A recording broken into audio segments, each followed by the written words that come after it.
Hello, everyone. Welcome back to Toilets of Titles. And I just totally messed up the intro for the waiver wire background that I was going to play to start this show. Obviously, I need to play that at a different time.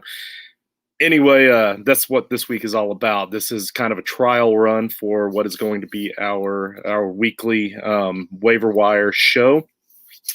This is the Toilets of Titles waiver wire breakdown, and I'm Justin Stevens at JustinFF_. I'm going to be doing this every single week, giving you a breakdown of all the potential waivers that you're going to want to see or want to go pick up this offseason, or not this offseason, this regular season, every single week, week in and week out. I'm also going to give you a list of streamers that you're going to look out for those of you that like to stream, especially the tight end and defense and quarterback positions. This is basically going to be set up mainly for redraft and for one quarterback leagues. That's typically what you're going to get from me anyway.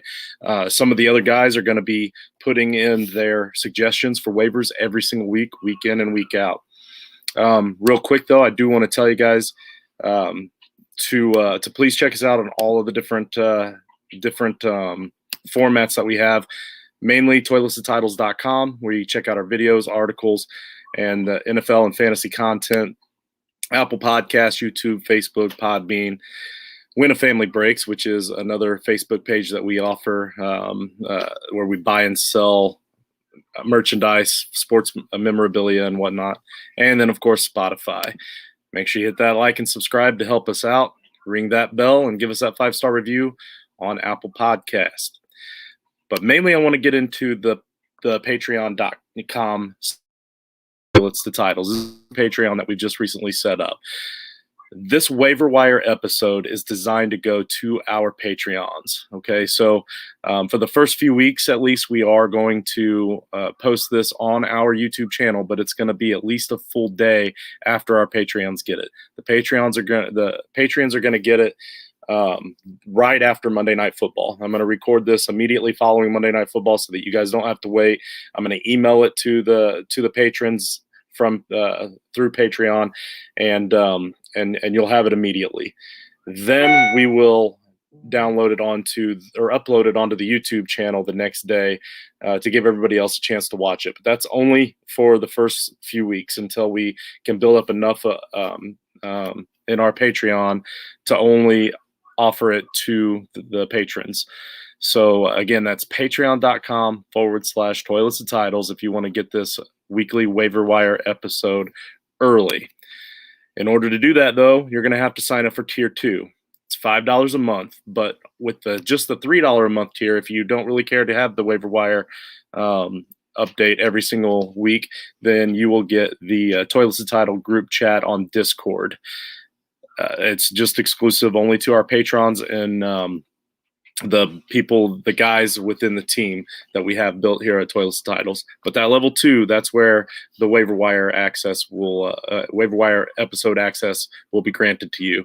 This also gives you an invite to the Frankenstank Listeners League. You've heard us talk about the Frankenstank. Many of you are probably in it. We have 36 in it so far. Well, 36 in it this year, and then we're hoping to advance it at least 2 more leagues next year into a huge 5-copy league for our listeners. And then if you want to jump up to the $10 per month, our MVP tier, you're going to get one-on-one roster analysis. You're going to get a free entry into the Frankenstank League, and of course all the other stuff like the waiver wire access and the group chat through Discord.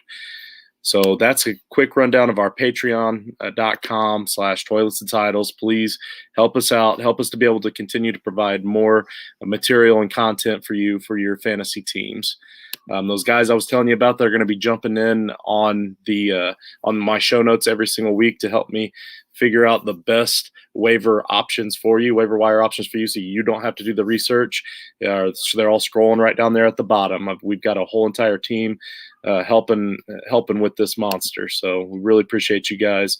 Of course, check out our show on Twitter at Toilets and Titles. And again, I'm at JustinFF_.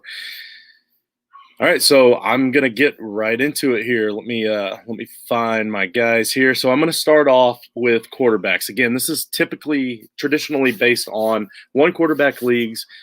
because there really are no quarterbacks that you can just randomly pick up off of waivers unless there's some crazy injury or a change at the starting position at quarterback, and you're not going to. I mean, everybody's going to know about those from week to week. That's not going to be breaking news. So our quarterbacks, when I do the waiver wire show, are going to be based around one quarterback leagues, and again, primarily redraft, but once in a while we might throw in some IDP. I know that Ben from our Down Under Dynasty show is wanting to get into that as well. He's wanting to throw down some of the IDP guys or some Dynasty guys. I'm sure John would love to get in on that too. He'll probably drop a few in there from time to time. So we will have that for you guys. This is mainly just for a wrap-up of the preseason and looking into the regular season, who we need to target. I do also want to mention, since I just talked about the Down Under Dynasty show, guys, we have episodes. We're going to end up having 8 episodes per week coming at you every single week. Monday night is my immediately following the Monday Night Football game is the Waiver Wire show. Tuesday nights at 8 p.m. will be the main Toilets Title show, the show that started it all with myself and John and Nate. So we're getting back together every single week, Tuesday night, 8 p.m.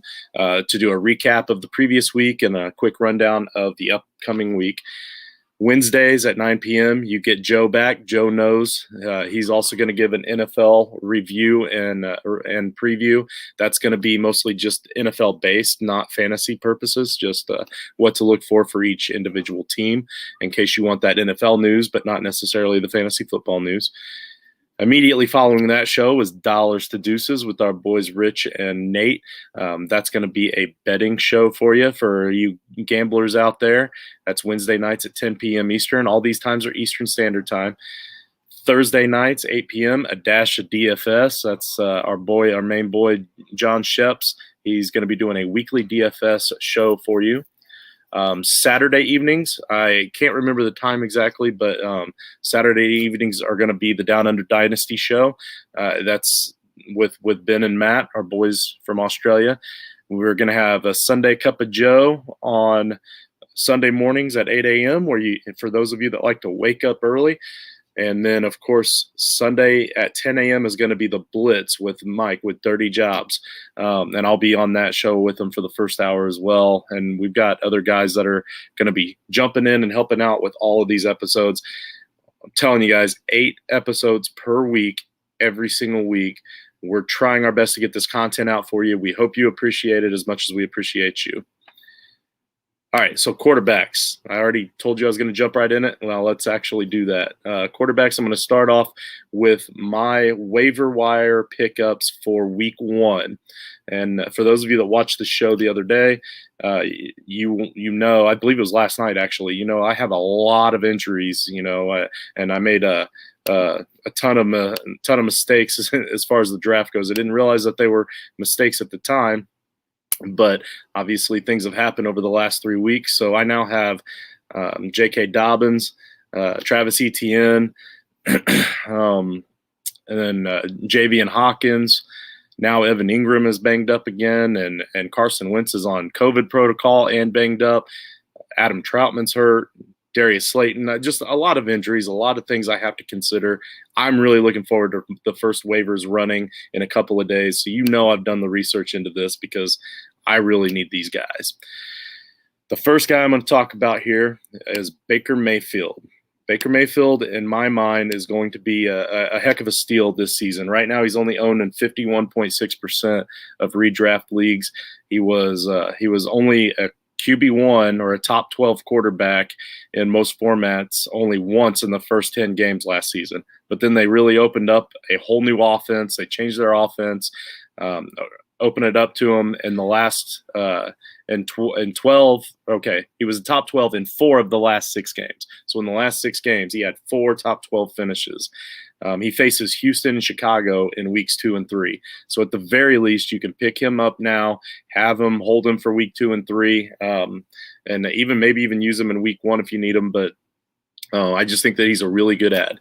Jameis Winston is the obvious one. Obviously, Jameis Winston, he's only owned in 17.2% of redraft leagues. That was as of late last night, so I'm sure that even went up today with the news of him being the starter for what realistically should still be a high-powered offense. I mean, you still have I know Michael Thomas is out for the first 6 or 8 weeks or so, but even with that, they've got Callaway, who's a speedster. They've got Troutman. They've got the Alvin Kamara and Murray. They still have a talented offense there that he's going to be reaping the rewards for. So you definitely still want to pick up Jameis Winston if you can still get him for free off of your waivers. Next, I have my running backs, and you can see them down there at the bottom. The running backs I have, I'm going to start with Gus Edwards. Gus Edwards is only owned in 48.3% of leagues. Again, by the time you see this, maybe it's going to be higher because he is technically the starter now. I'm not going to expect anything huge from Gus Edwards. He's not going to be anything flashy, but he's the starting running back for a run-heavy and high-powered offense. I know when I say run-heavy, a lot of that is rushes by the quarterback, Lamar Jackson, but at the same time, a lot of times good rushing quarterbacks tend to breed good rushing running backs as well. So there is still a chance that he's going to have some pretty big weeks. And if he falls into the end zone once or twice, it's going to be even better. Carlos Hyde. I know this one sounds crazy. He's 30 years old. He's only owned in 8.9% of leagues. But with Travis Etienne going down, last season James Robinson had like 91% of the touches or something like that, or 91% of the snaps. I forget. 91% of the running back touches. That's what it was. So he got all of the opportunity. He's not necessarily going to get all the opportunity this time because last year they didn't have another running back to go to. This year they've got Carlos Hyde, and I know he's 30 years old, but last season with Seattle, he had his second best yards per carry of his 8-year career. It wasn't a limited role, so it's a smaller base to go by, but still, I mean, 30 years old, still getting 4.4 yards per carry. He'll be a serviceable backup in that role. And we've seen other running backs still do well at 30 years old. It's not likely, but it's possible. So he's worth picking up because he's free right now. Ramondre Stevenson, that's actually a running back I'm pretty excited about. He's only owned in 8.8% of leagues. They were more than willing and happy to trade away Sony Michel for a cheap draft pick to the Rams to back up Darrell Henderson. So Ramondre Stevenson is a talented and quick back. He's the obvious backup and fill in for Damian Harris. So if Damian goes down, he is going to be the fill-in guy. I know because a lot of times people think of James White as the backup. He's the obvious third down back, and that's clear cut. We know that. So if Harris goes down, Ramondre is the guy, and they don't have a whole lot after that either. So with his level of talent, he has the ability, and he can definitely take over that role. He should see plenty of opportunity as a change of pace back. And you don't get a lot of that in fantasy football with running backs. With running backs, you want to get any opportunity you can take. Justice Hill is only owned in 1% of leagues. Again, that's going to go up with J.K. Dobbins going down the way he did. And again, nothing flashy here. We know what we get with Justice Hill. This is strictly just an opportunity thing. If it's a deeper league and you need a guy, go ahead and go pick him up. But I wouldn't spend a lot of fab dollars on him. All right, now running backs. I'm going to start with Marquez Callaway. Marquez Callaway is the fill-in for another guy that I drafted in that league, Michael Thomas. So he's going to be the starting guy. He's looked really good in camp. He's looked really good in the preseason. And now with Jameis as the starting quarterback, a guy that loves to chuck it down the field, I see Callaway having a lot of opportunity to really flash.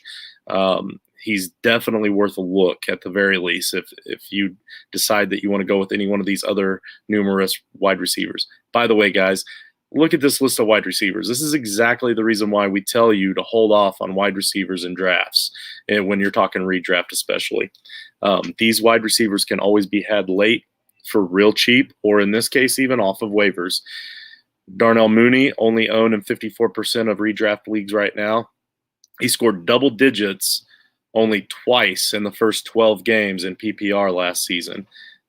He was only a wide receiver 2, which is a top 24 wide receiver, only once in that stretch in those first 12 games. Then, as the Bears were giving up on their season, they started to realize that they had something in Darnell Mooney. They started giving him more playing time, and because of that, he was able to earn his spot as the number 2 wide receiver in that offense. He finished double digits in scoring in 3 of the last 4 games and was a wide receiver 2 in 2 of them. Again, I'm not saying you need to go pick up Darnell Mooney to be your wide receiver 1. This is a guy you can have for next to nothing off of waivers and have as a good role player, a decent flex from time to time, and with the right matchups, he's going to give you wide receiver 2 upside. And now he even has a better quarterback situation, no matter who the starter is between Dalton or Fields. Michael Pittman, 54% owned. PY is out for multiple weeks. This is strictly a volume play here. The volume is definitely going to be there for him. He already earned the wide receiver 2 role in that offense, and they don't have a whole lot left to go to with TY going down. So with that volume and an offense, you have to assume they're still going to pass. Obviously, they want to run, but that should make their passing game even more efficient. Russell Gage has moved up to the wide receiver 2 role. We've seen him in that role before, and he played solid, and he played really well, got decent numbers for your fantasy team when you had to plug him in. Why not go ahead and pick him up now and keep him stashed and play him when you need to in a flex position? Gabriel Davis. This is a guy that I have in a lot of leagues, guys. Look for him to blow up this year. He had several wide receiver 2 weeks last season. He's right there on that cusp. He's still young. He has an expanded role this year, especially since he's younger and better than Emmanuel Sanders. Guys, I'm not worried compared to Gabriel Davis. That's how talented I feel that this guy can be. And I'm talking about at this stage of his career, obviously. A younger Emmanuel Sanders, injury-free Emmanuel Sanders, then obviously there's no comparison. But with Emmanuel Sanders the way he is now, I'm taking Gabriel Davis all day. And then the other guy there that some people are worried about is Cole Beasley.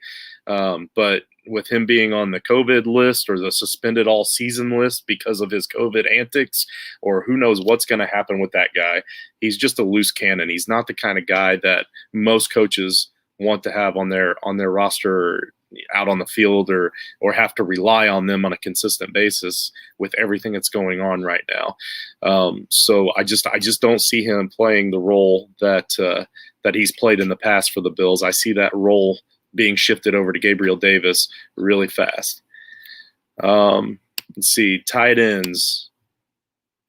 I had John, so wired. Thanks for watching, buddy. Let's see. It's definitely different because I'm so used to having other people on the show all the time. So I lost that rhythm I had when I did used to do a lot of shows by myself. So it's gotten kind of strange here. Fumbling on my words, but it's good. We're going to struggle through it. So my tight ends are I'm going to start off with Anthony Firkser. I always get that wrong. Anthony Firkser. He's only owned in 8% of redraft leagues right now. This is sheerly an opportunity pickup. There's no competition for him for reps there. They're going to have him in when they need him to block. They're going to have him in when they need a receiving tight end. He is talented enough to do it all. I know the tight end position doesn't get a lot of looks in that offense, but with Julio there to help open up that offense, they might pass a heck of a lot more this season. And with that should help open up the field with A.J. Brown on one side and Julio on the other. Maybe that opens up the field a little bit. Speaking of opening up the field, I can't get through a waiver wire episode without talking about my boy Blake Jarwin. Speaking of which, I still need to send another message out to him and his manager to try to get him on the show. I think it's been more than a week. I try to send one every week. So Blake is zoned in just under Blake. We're on a first name basis, and even though the restraining order said not to call him by his first name, but anyway, Blake Jarwin is only owned in 7% of redraft leagues right now. He does have a little bit of a Dalton Schultz problem because with his injury last season, Dalton was able to step up and show that he's also a really capable tight end in that offense. But Blake had decent numbers in a limited role as a backup for 2 straight years to Jason Witten before he went down last season in week 1 for his injury. So he has 3 amazing wide receivers. All 3 are going to help open up that offense. They're going to stretch that field. You've got Zeke in the backfield to help stretch it. That middle of the field, not only is it going to be wide open, and he is talented at working the middle of the field, he's also going to be covered by a linebacker. They're never going to have anybody else but a linebacker covering him because of all the other weapons that the Cowboys have. If the Cowboys are going to start double teaming players, I can guarantee you it's going to be one of those wide receivers before it'll be Blake Jarwin. Hell, it'll be Zeke before it's Blake Jarwin. He should see a lot of opportunity. CJ Uzoma is a guy that I've been on all offseason, picking him up everywhere I can because I was so impressed with his first 6 quarters of the season last year. I know it's such a small sample size, but in 6 quarters last year, he actually did really well. He was inches away from catching a touchdown pass in week 1. It was just a little bit overthrown, but he still finished with 4 catches. And in week 2, he went down in the second quarter, and he still finished as the tight end 12 after only playing 2 quarters. And in that game, he also had 4 catches and a touchdown. He was Joe Burrow's favorite target in the red zone over the first 6 quarters of the season. Again, I know it's a small sample size, but Burrow really seemed to like him when he was out there. So if he can stay healthy and he's out there and you're getting him for free now, he's worth rostering, especially those 2 tight end and tight end premium leagues that I know many of you love. That is my dog tripping on my cord. Got the Miami Dolphins defense as my only waiver wire defense right now, and that's mostly because we don't know what we have with defenses until we see a little bit of the product on the field for all 32 teams in week 1. I promise I'll have more defenses for you to pick up, especially in the streaming mode, which I'm about to switch to streaming mode in just a few minutes. But for now, this is an actual waiver wire pickup. They're only owned in 31% of leagues, so if you're one of the guys, like I do this in some leagues, if I don't get one of the top defenses I really like, I just wait, and I may not even draft a defense, and I'll wait until right about now, right before the season starts, and drop a guy like J.K. Dobbins that's on IR now and pick up my defense then. And you find a defense like this that's young and they're improving. They have a decent schedule, not so much at the beginning of the season, but again, you don't really know what you have with the offenses or the defenses until you see them on the field. So I think they're worth picking up and giving them a shot and kind of see where they fall, especially if you have that extra roster spot. And then my kickers, I'm going to talk about kickers on the Waiver Wire show. I'm the only guy, I believe, in all of the entire Toilisted Titles network that cares about kickers, but I love kickers. So Greg Zerline, that one's a no-brainer. I have no idea why he's only owned in 54% of redraft leagues. If you have kickers in your league, he should be owned. So again, it's that Dallas offense, one of the most potent offenses in my mind this season, along with Rodrigo Blankenship, who's also in a pretty good offense, and with Jonathan Taylor running the ball, even though everybody else seems to be getting hurt. You've got Jonathan Taylor. They're going to run the rock. They're going to get in the red zone a lot. And if they can't punch it in there, Rodrigo's going to get you some field goals. So I believe that both of those guys are must-own kickers in fantasy football if you want the type of kicker where you can just set it and forget it. You get one kicker, you keep them all season, and you don't worry about streaming it. Personally, I like to stream kickers. That's just because I like to research them a little bit. Let's see. So speaking of streamers, now I'm going to talk about my streaming players that you want to pick up. We'll start with the quarterbacks. We have Matt Ryan and Kirk Cousins. Matt Ryan is playing against Philadelphia. Absolutely putrid defense. I know Matt Ryan is without Julio now. They're without Todd Gurley. We don't know what Mike Davis is going to look like in that offense. We don't know. I think we all pretty much know that Kyle Pitts is going to catch on pretty quick. But still, we just don't really know. but I'm willing to give it a shot against Philadelphia in week 1.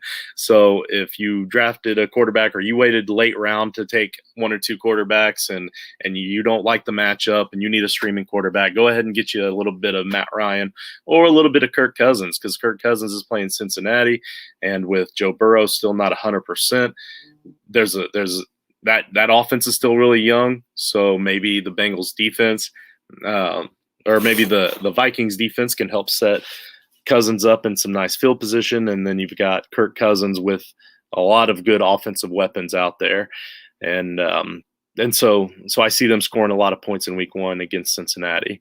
By the way, this just in, the over-under on points scored in that Falcons and Philadelphia game is at 1,374.5 points. I think I'm going to take the over. Let's see. Running backs for my streaming list. I'm going to stream Gus Edwards. So that is a horrible call. Why did I put him there? Because he's not going to be a streamer. He's going to be picked up. All right, so we're going to take Gus Edwards out, pretend like you didn't see that, and we're going to skip right on down to Giovanni Bernard, because Gus Edwards is going to be picked up on waivers, and he's going to be owned. You're not going to be able to stream him.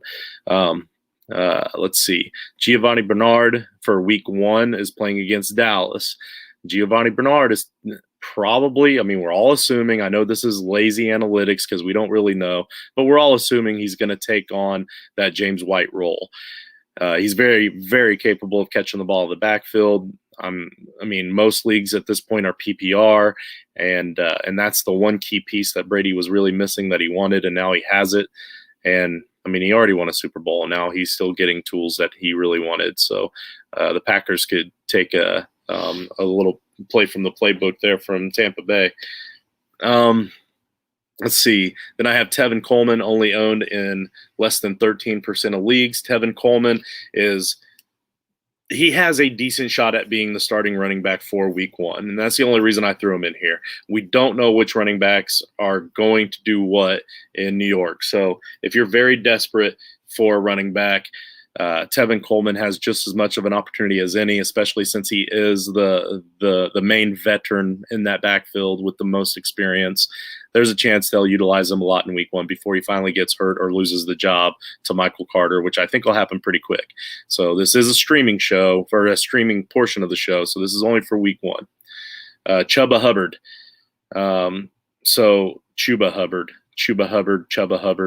Hubba hubba. So Chubba, this is way too late at night. I should already be in bed. But Chubba Hubbard against the Jets, you can't go wrong. Okay, I feel strongly that the Panthers are going to be up pretty quick in this game. I feel like Sam Darnold, it's a revenge game for him. He has a lot more to show than what we saw with that pitiful Jets team from last year. The Jets are young. I think they're going to be exciting to watch. I think they're going to get better as the season goes.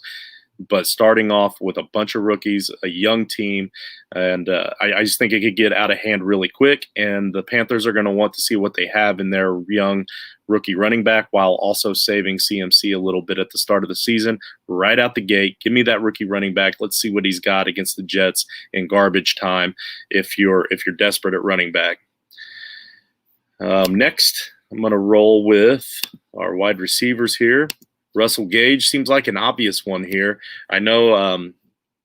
Well, maybe I didn't mention Russ. Yeah, I mentioned Russell Gage in the pickup, in the waiver wire part. But as a streamer, I also absolutely love Russell Gage as well, because he's playing against Philadelphia in what I think is going to be that high-paced offense, or a high-paced game, all offensive game. So why not go ahead and pick him up? Again, he's only owned in less than 29% of leagues. Jamison Crowder, again, if the Jets are going to be down, they're going to have to throw the ball a lot. Jamison Crowder is a PPR monster. You may as well pick him up if you really need a wide receiver or a flex spot. Randall Cobb is an interesting one for week 1 because it's against the Saints. But the reason I want this guy as a streamer for week 1 is because I kind of want to see that reunion game with him and Rodgers and see what they have. And if they have chemistry, if there's potential there, nobody has really completely taken over that wide receiver 2 role and kept it ever since Randall Cobb left. And I know Cobb has played a lot out of the slot in recent years, and but I mean, even if he plays out of the slot with that kind of rapport that he already has with Rodgers, for 28% owned, there's a real chance that you might have something special with him if you're willing to take the chance or you have the roster spot. So take him, see what happens in week 1, and see what they do, even if you don't start him. Gabriel Davis is playing against Pittsburgh. Again, I only put him on here because I want you to stream him, because I want you to end up keeping him. That's how much I love this guy. I'm telling you, Pittsburgh has a stout defense. I would never normally say that a streaming guy you need to pick up and start against a stout defense. So maybe you don't start him because you're a little scared and this Justin guy doesn't know what he's talking about, because I have been wrong. But I just feel strongly about this one. I wanted to say his name again. All right, tight ends. Tight ends, Zach Ertz and Haydenhurst. Zach Ertz and Haydenhurst are playing against each other in that Atlanta and Philly game. So why not? Okay, again, there's going to be a lot of yards. There's going to be a lot of points scored. 18.4% owned for Zach Ertz and only 2.1% owned for Haydenhurst. I understand Haydenhurst is not Kyle Pitts, and then Kyle Pitts has all the name recognition right now from the rookie draft, and everybody is on Kyle Pitts nuts right now, but he's still a rookie. And I know rookie tight ends, he's not like your prototypical rookie tight end. He's going to be more of a wide receiver. I get all that. I totally get it. But at the same time, Haydenhurst is the veteran. He's still going to get opportunities, especially in week 1 and especially against a poor Philadelphia defense. Speaking of defenses, Panthers, Vikings, and Jaguars are all streamable in week 1. You will only hear me say that the Jaguars are streamable maybe one more time on the season. And I'm only saying it this time because they're playing at Houston in week 1. The only other time you'll ever hear me say that they might be streamable is when they play at home against Houston later on in the season. The Panthers, again, an obvious one for me. The Panthers are playing against the Jets in week 1. They're only 16% owned, so they're available out there. And they're playing against a rookie quarterback.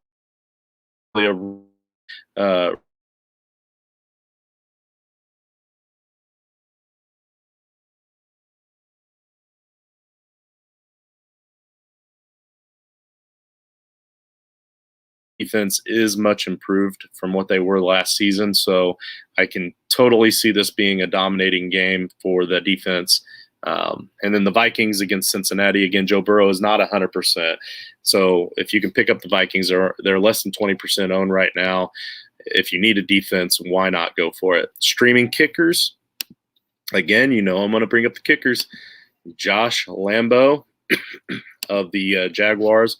He's playing at Houston. So, again, they're going to score a lot of points. May as well take the kicker that's going to be the recipient of those extra points and field goals.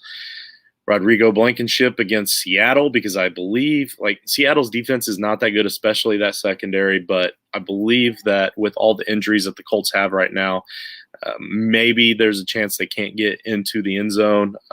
They should at least be able to make some magic happen, again, with Jonathan Taylor to get them down into the red zone. Maybe you get a couple extra field goals out of Rodrigo Blankenship. And also Seattle does have a tendency to start slow. If you go back and watch our offseason breakdown of the Seattle Seahawks, the guests that we had on there both talked about how the Seahawks traditionally start off slow every single year for the first 4 or 5 games, and their defense is sluggish, and they never play well at the beginning of the season. So maybe Rodrigo Blankenship and the Colts get something going on offense.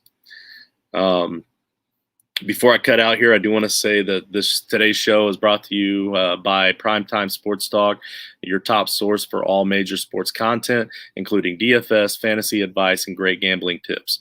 Be sure to head to primetimesportstalk.com to check out their in-depth analysis, exclusive articles, fascinating interviews, and explore the rest of their amazing podcast family. Again, primetimesportstalk.com, your go-to spot for sports content. and again, I can't express it enough. The patreon.com/toilets titles. This is how you guys get the waiver wire episode every single week. I promise I'm going to get better at this. It was really choppy. It wasn't very well organized. I did it to try to see how we're going to evolve this thing over the course of the season. So I'll start getting back into the rhythm of doing loner shows by myself again, and I'm sure the flow will be much better in the future. But yeah, so check out that Patreon. You get the Patreon and do that second level, the $5 level, and you'll get the waiver wire episode every single week, Monday night, right after I record it, right after Monday Night Football. So you don't have to wait for it. You can just wake up Tuesday morning, check your email, watch the show, listen to the show, whatever, and put in your waivers and be done with it. So hit that like and subscribe button at the bottom, ring that bell, and give us that 5-star review on Apple Podcasts. Appreciate you guys. And hey, good luck this season. Football is right around the corner. Let's get excited.